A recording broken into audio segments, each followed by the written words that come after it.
Itu artinya lawyer-lawyernya Pak Prabowo itu nggak lagi dianggap sebagai speaker atau pemberi keterangan pada publik. Kan semua lawyer Pak Prabowo akhirnya dianggap sebagai ya itu omong-omong doang mereka justru kan. Karena nggak ngerti hubungan antara hukum dan filosofi, hukum dan antropologi, hukum dan psikologi. Jadi itu akibatnya kalau lawyer-lawyer ini bertahan terus pada positivisme itu. Sementara orang tahu ini ada 9 hakim di situ.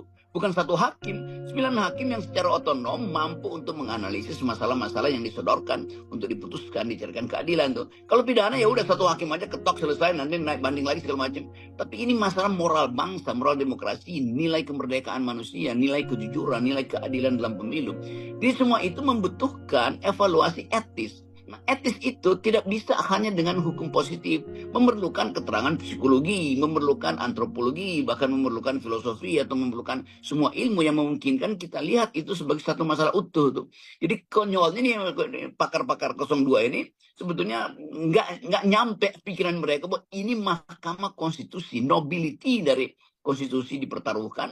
Nobleness dari hakim-hakim itu juga diuji, kan itu dasarnya tuh. Nah, pengujian nobility dan nobleness itu tidak bisa hanya sekedar dengan black letter of law, itu pasal-pasal hitam yang bisa dihapus, dimanipulasi, ditipek sebetulnya.